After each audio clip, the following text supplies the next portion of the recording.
A meditação é a prática de se refletir ou pensar sobre alguma coisa ou alguém. É um ato que exige disciplina, já que nossa mente tende a vaguear, fixando-se ora em uma, ora em outra coisa. Mas a meditação é uma parte muito importante da oração, já que nossas ações são influenciadas pela vontade.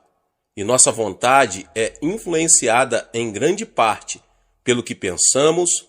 Conclui-se que, se pudermos orientar nosso pensamento ou meditações, poderemos controlar nossas ações. Davi fez a seguinte oração: as palavras dos meus lábios e o meditar do meu coração sejam agradáveis na tua presença, Senhor, rocha minha e redentor meu. Salmo 19:14. Deus deu a Josué o segredo do seu sucesso e prosperidade. Não cesses de falar deste livro da lei.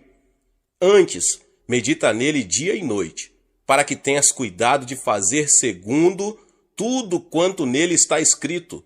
Então farás prosperar o teu caminho e serás bem-sucedido. Josué 1:8.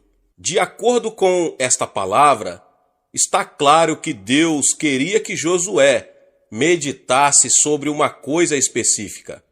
Ele deveria meditar sobre a palavra de Deus.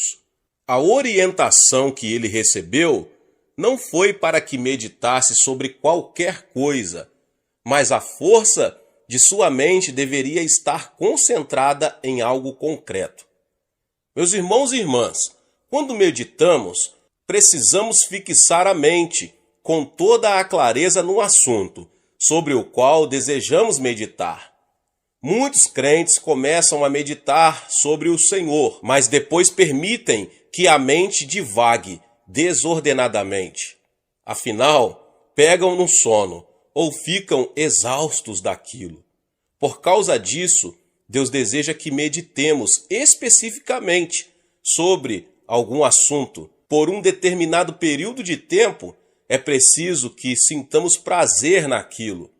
Antes, o seu prazer está na lei do Senhor, e na sua lei medita de dia e de noite. Salmos 1:2. Então, é preciso que nos sintamos motivados. Para conseguirmos realmente meditar em alguma coisa, temos que enxergar os benefícios que nos advirão do assunto sobre o qual meditamos. Quem sente prazer na palavra de Deus irá de bom grado meditar sobre ela e receber sempre maiores conhecimento e compreensão espiritual. Os meus lábios falarão sabedoria e o meu coração terá pensamentos judiciosos. Salmo 49:3. Davi tinha constantemente disposição para louvar o Senhor através de salmos, pois estava sempre meditando na bondade de Deus para com ele. Como de banha e de gordura farta-se a minha alma, e com júbilo nos lábios a minha boca te louva. No meu leito, quando de ti me recordo e em ti medito durante a vigília da noite, porque tu tens sido auxílio, à sombra das tuas asas eu canto jubiloso. Salmo 63, 5-7. E diz também: seja-lhe agradável a minha meditação, eu me alegrarei no Senhor. Salmo 104, 34. O apóstolo Paulo também percebeu a importância da meditação. Escrevendo a seu discípulo Timóteo, ele lhe diz o seguinte: não te faças negligente para com o dom que há em ti. Medita estas coisas e nelas sê diligente, para que o teu progresso a todos seja manifesto. 1 Timóteo 4, 14 e 15. Assim, ele instruíra a Timóteo para que se dedicasse totalmente ao ministério que lhe fora dado pelo Espírito Santo. E o meio pelo qual ele poderia chegar a essa devoção total era pela meditação. Mas aqui também, a oração era para que meditasse em uma coisa especificamente, e não em qualquer coisa. O profeta Isaías profetizou que a maneira de se manter uma paz perfeita era estar em constante meditação acerca do Senhor. Tu conservarás em paz aquele cuja mente está firme em ti, porque ele confia em ti. Isaías 26:3. Sempre que estou preparando meus sermões, peço a Deus que ilumine minha mente, para que eu conheça os pensamentos do Espírito Santo, já que ele é o autor da palavra de Deus. Depois que termino o esboço, procuro meditar na mensagem que vou transmitir ao povo de Deus. E o Espírito me dá uma nova compreensão do significado da palavra e como devo aplicá-la para atender às necessidades das milhares de pessoas que irão ouvir a pregação. E isso vai desde a introdução, passando para cada um dos pontos até a conclusão. Embora dominicalmente tenhamos centenas de milhares de pessoas nos cultos, e embora a mensagem seja transmitida para diversos países pela televisão, creio que o Espírito Santo conhece a necessidade de cada indivíduo e atenderá a essa necessidade através de minha mensagem por ele ungida. E é pela meditação que fico sabendo o que devo dizer e quando devo dizer. E depois sempre me vem ao conhecimento casos de pessoas que ouviram a mensagem e receberam através dela alguma coisa de que necessitavam. Como eu soube exatamente o que deveria dizer? Eu não sabia, mas o Espírito Santo, sim, e ele comunicou aquela palavra à minha mente na hora em que eu meditava sobre o sermão. Mas eu não medito apenas nas mensagens, mas também em novas orientações e oportunidades que se me apresentam. É possível que um novo ministério pareça muito interessante à nossa mente racional, mas na verdade esconde problemas e armadilhas que surgirão mais tarde e que agora não enxergamos. Então, confio muito na paz de Deus que guardo no coração. Meus irmãos e irmãs, sempre que medito sobre alguma decisão importante a ser tomada, o Espírito Santo me orienta. Assim, quando estou agindo de acordo com a vontade de Deus, sinto essa paz que ultrapassa todo o entendimento, já que realmente ela não pode ser compreendida e muito menos explicada. Mas quando existe no projeto alguma coisa que poderá prejudicar a mim ou a obra de Deus, fico sabendo disso, pois o Espírito Santo remove essa paz e dessa forma revela o fato. Para conseguirmos meditar com sucesso, precisamos primeiramente colocar-nos diante de Deus em silêncio. Depois que permanecemos quietos durante alguns instantes, toda a agitação que geralmente cerca as pessoas muito atarefadas se dissipa, e aí estamos preparados para meditar. Tem um sentido que são precisos pelo menos 30 minutos para chegarmos a essa condição de quietude diante de Deus. E é por isso que dizemos que a disciplina é um fator muito importante para obtermos sucesso como guerreiros da oração. Não podemos permitir que os conflitos internos venham perturbar nosso espírito. Não podemos permitir que conflitos externos venham perturbar nossa paz. Para termos uma genuína experiência de meditação, precisamos manter um coração silencioso diante de Deus. Após o capítulo 39 de seu livro, Isaías faz uma interrupção bastante natural. Ele decorre de uma mudança de direção na maneira em que o profeta transmite a palavra de Deus. Quando Deus encerra as profecias de punição nesse capítulo, ele passa a consolar seu povo no capítulo 40. E esse capítulo, então, é concluído com uma exposição dos princípios divinos.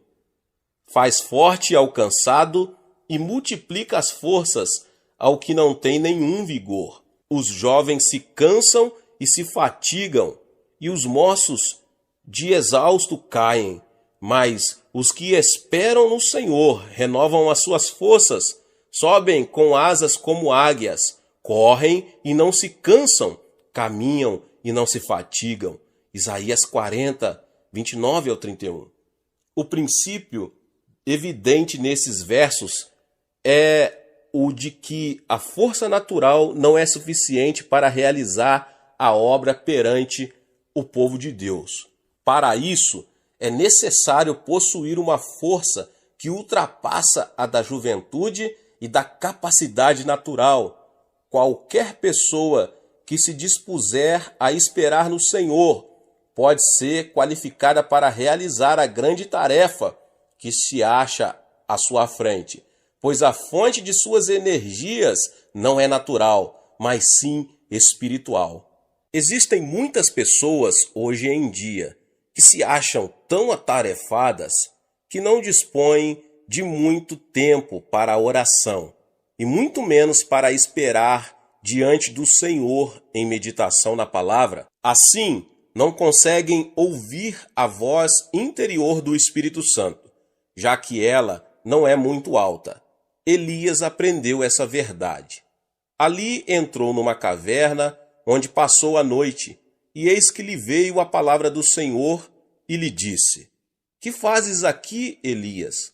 Ele respondeu: Tenho sido zeloso pelo Senhor, Deus dos exércitos, porque os filhos de Israel deixaram a tua aliança, derribaram os teus altares e mataram os teus profetas à espada, e eu fiquei só, e procuram tirar minha vida.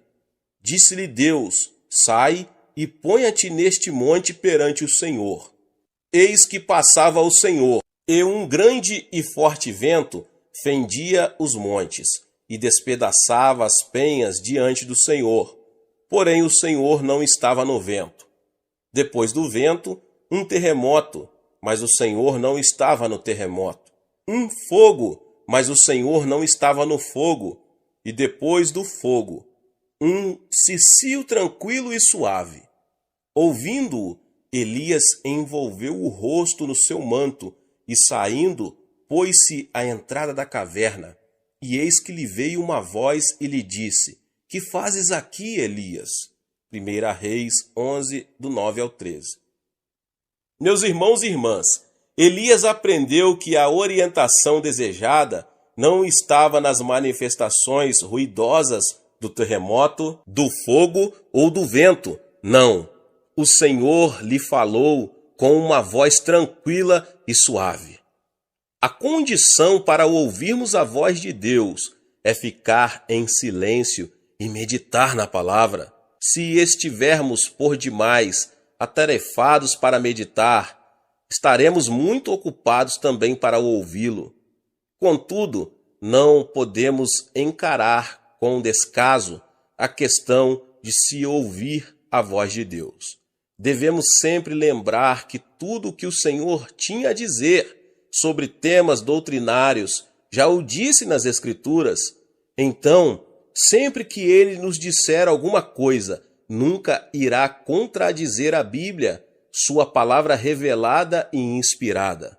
O cânone das Escrituras encerrou-se com o último versículo de Apocalipse, que conclui com as seguintes palavras: Se alguém lhes fizer qualquer acréscimo, Deus lhe acrescentará os flagelos escritos nesse livro. Apocalipse 22, 18.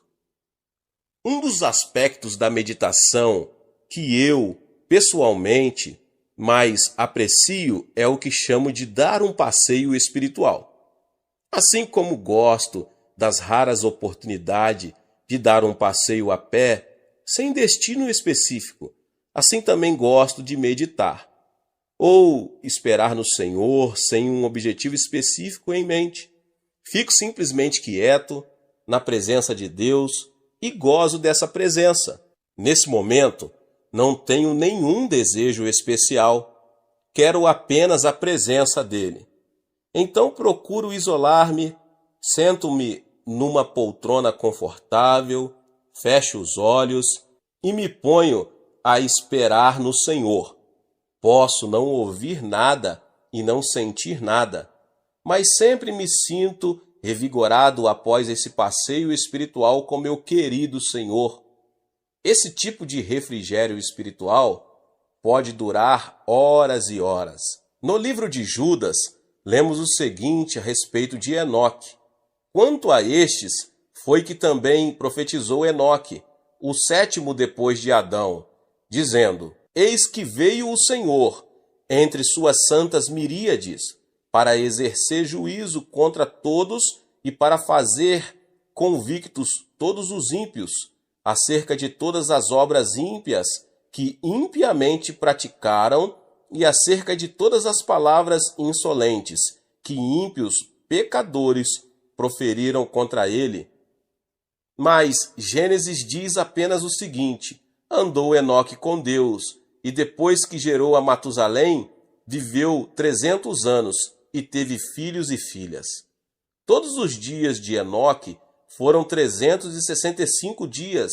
Andou Enoque com Deus e já não era, porque Deus o tomou para si. Gênesis 5, 22 ao 24. O que aconteceu com Enoque, meus irmãos? Enoque foi um profeta no início da existência humana na terra. Nessa época, os homens ainda conheciam os fatos acerca do jardim do Éden. Isto é, sabiam da experiência de Adão, quando este caminhava com o Senhor na viração da tarde. E Enoque proferiu profecias relacionadas com uma época em que estava para vir, a segunda vinda de Cristo, para executar julgamento sobre a terra. No decorrer de seu ministério, porém, ele aprendeu a caminhar com Deus. Deus apreciava tanto o prazer que tinha na companhia dele, que diz a Bíblia, e já não era. Deus o levou para o céu, para gozar de sua companhia o tempo todo, e ele também estava aguardando a segunda vinda de Cristo, quando Enoque também será um dos 10 milhares de santos, ou um número incontável de santos que retornarão com Cristo, o justo juiz. Consegui cultivar uma comunhão íntima com o Senhor, que tornou meu espírito mais aguçado e faz com que eu supere os ataques de Satanás. Não existe nada mais importante para mim do que esse ilimitado momento de comunhão que tanto aprecio. Muitos dos membros de nossa igreja gostam de ir para o monte da oração para praticarem esse tipo de comunhão e meditação na palavra. Outros arranjam um lugar em sua casa mesmo, um lugar silencioso. Na verdade, o lugar onde meditamos não tem muita importância. O importante é que pratiquemos a meditação na palavra e a oração por todos os dias das nossas vidas. A oração gera uma mudança pessoal em nossa vida.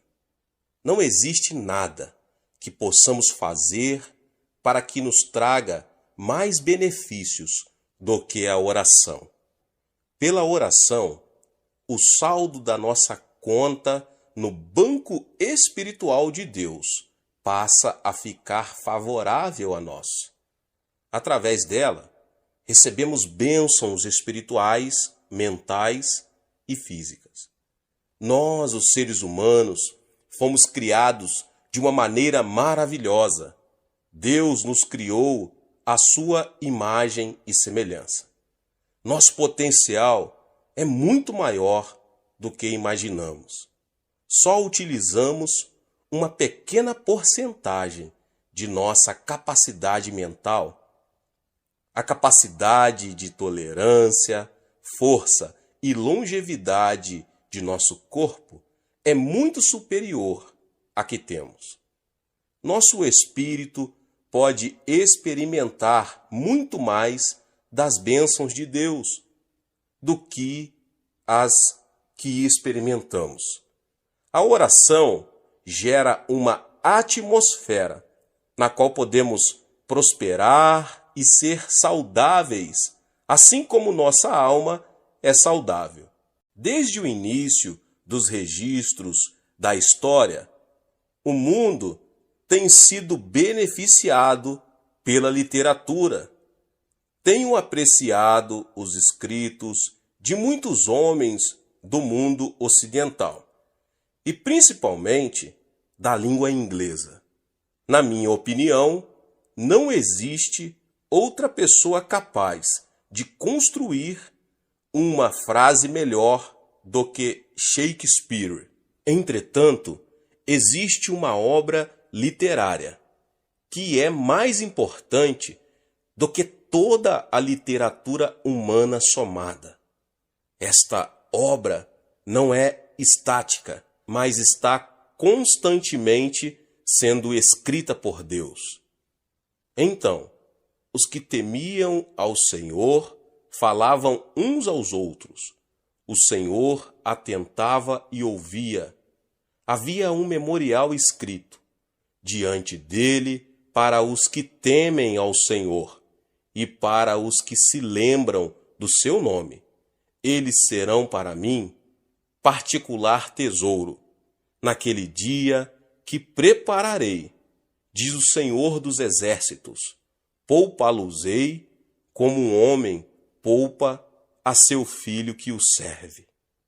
Deus escreveu e ainda está escrevendo um livro intitulado Livro Memorial. Aqueles que param para pensar e meditar descobrem que Deus está fazendo um registro meticuloso de tudo.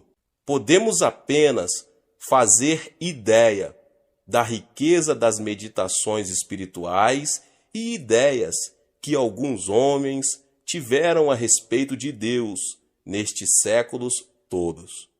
Apreciamos a intensa beleza dos salmos que Davi escreveu quando pensava em sua comunhão com Deus. Mas e os pensamentos que nunca foram escritos?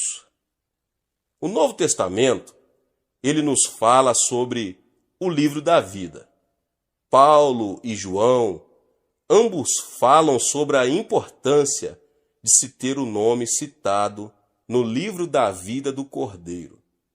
O primeiro livro de Filipenses e o segundo no Apocalipse, Cristo, o Cordeiro de Deus, está fazendo registros acurados a respeito dos remidos.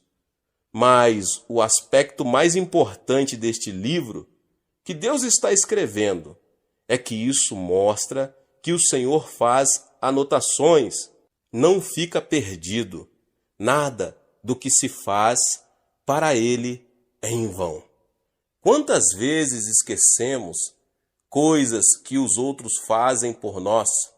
Eu já disse várias vezes que os favores que as pessoas nos prestam são como escritos em água, desaparecem rapidamente.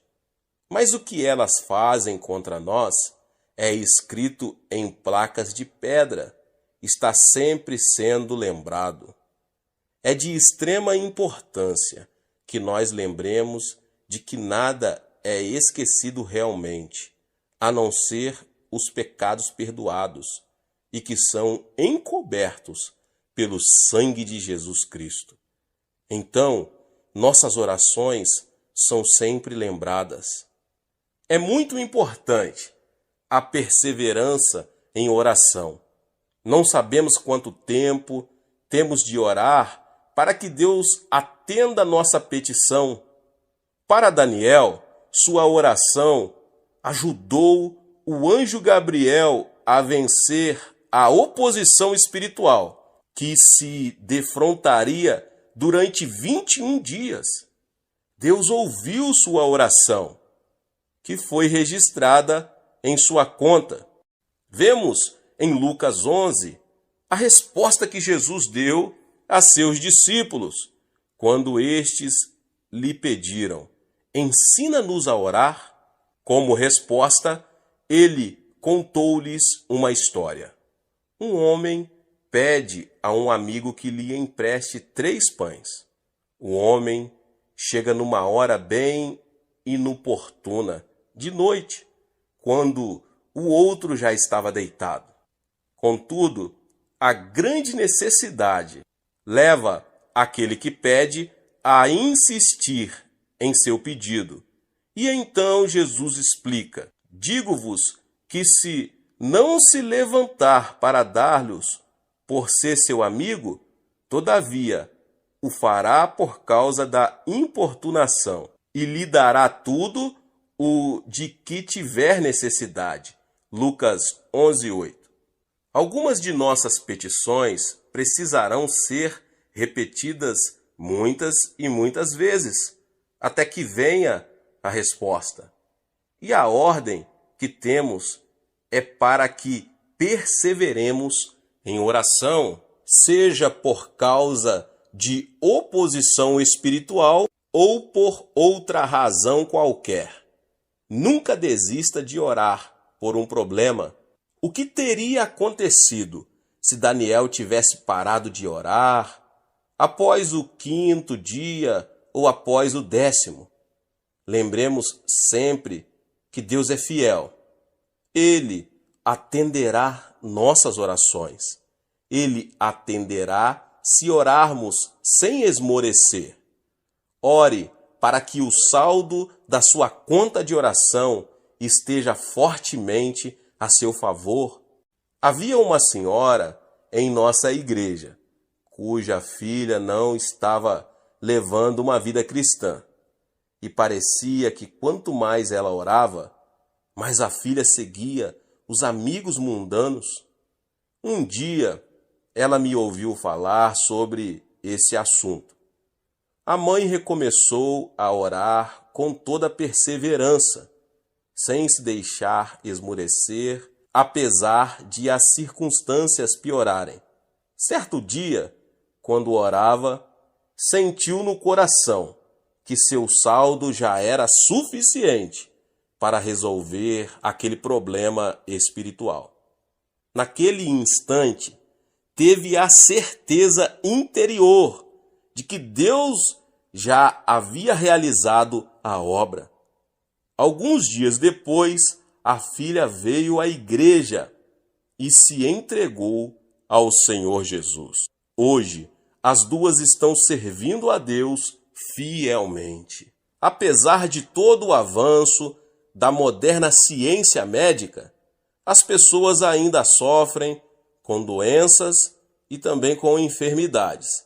Dizem os médicos que as maiores causas de morte hoje em dia são as doenças do coração e o câncer. Afirmam também que a maioria de nossos problemas físicos é provocada por estresse.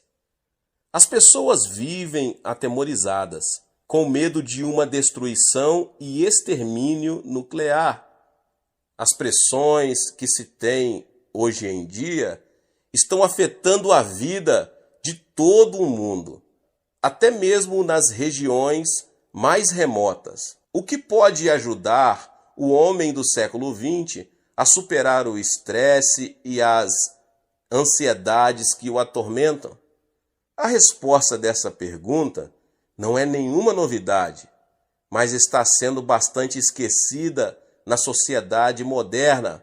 A resposta é a oração. Paulo escreveu o seguinte à igreja de Filipos: não andeis ansiosos de coisa alguma, em tudo, porém sejam conhecidas diante de Deus as vossas petições, pela oração e pela súplica, com ações de graça. E a paz de Deus, que excede todo o entendimento, guardará o vosso coração e a vossa mente em Cristo Jesus. Nós, os crentes, temos uma escolha a fazer. Ou podemos ficar aflitos, ou então confiar em Deus. Podemos deixar que nosso coração e mente fiquem cheios das preocupações deste mundo, ou então podemos orar. Quais são os benefícios da oração? A oração atua sobre a causa e não apenas sobre os efeitos de um problema. Se a maioria de nossas enfermidades é causada por ansiedade, então a melhor maneira de se eliminar os sintomas que se resultam da ansiedade é cuidar dessa causa, isto é, eliminar a ansiedade. Paulo revela aos Filipenses o segredo para se viver sem ansiedade: oração. Quando oramos, estamos colocando nas mãos de Deus o problema que nos deixou ansiosos, e pelas ações de graça, deixamos o problema nas mãos dele e não o pegamos de novo, resolvendo o problema da ansiedade. Com o tempo, a maioria dos sintomas simplesmente poderá desaparecer. Uma vida espiritual, assim, dará como resultado em nós uma paz que ultrapassa nossa compreensão natural. Como agora estamos confiando totalmente no Pai Celeste, que é a nossa eterna fonte de recursos, não temos mais que ficar temerosos. Podemos viver em paz. As pessoas do mundo não compreendem isso, pois lhe parece tolice. Hoje, os homens querem fazer tudo por si mesmos. Somos a geração de eu cuido de mim. A última coisa que o homem do mundo quer é confiar em alguém e principalmente em Deus. Por causa disso, muitos estão aí sofrendo de úlceras estomacais, ataques cardíacos e câncer, hoje mais do que nunca. E, no entanto, todos podemos ter uma vida cheia de paz. Temos que entregar nossos problemas a Deus em oração e assim podemos levar uma vida saudável.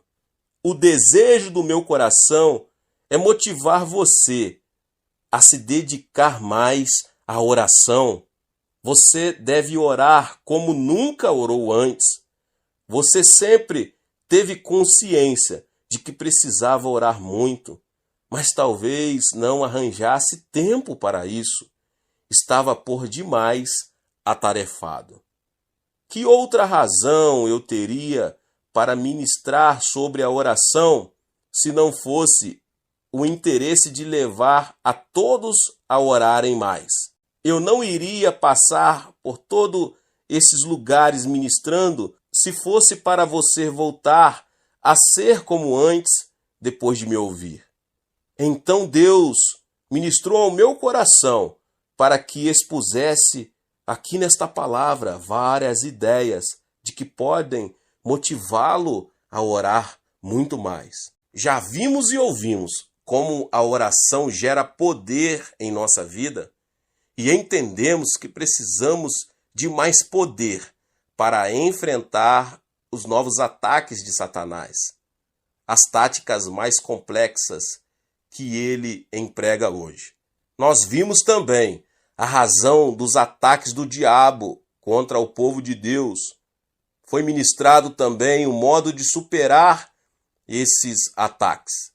A oração aguça nossa compreensão espiritual.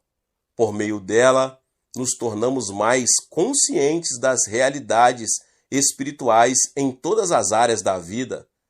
A oração também é a porta para uma comunhão mais íntima com o Espírito Santo.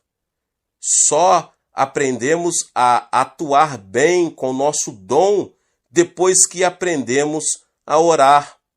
Cada um de nós recebeu um dom espiritual e precisamos aprender a pô-lo em prática. E o meio pelo qual aprendemos isso é a oração. Examinemos também o saldo espiritual que se pode adquirir pela oração. Nossas petições serão atendidas por meio da persistência em oração. A oração é o segredo para se conservar a saúde física. Que bênção é possuir boa saúde e não precisar ficar lutando pela cura. Todos nós fomos criados com o desejo de ter as coisas que sentimos que irão contribuir para o nosso bem. Como acabei de ministrar aqui, podemos nos beneficiar da oração tanto em nosso corpo como alma e espírito, para a glória e honra de Deus, nosso Senhor Jesus Cristo. Deus abençoe a todos que ouviram essa palavra. Talvez você chegou aqui pela primeira vez e ainda não é inscrito aqui no canal. Se inscreva no canal e ative o sininho das notificações. Todos os dias são postados vídeos abençoados aqui no canal para te abençoar. Deixe também o seu like e não esqueça de enviar essa palavra para mais pessoas. Deus te abençoe e nos vemos nos próximos vídeos. Amém.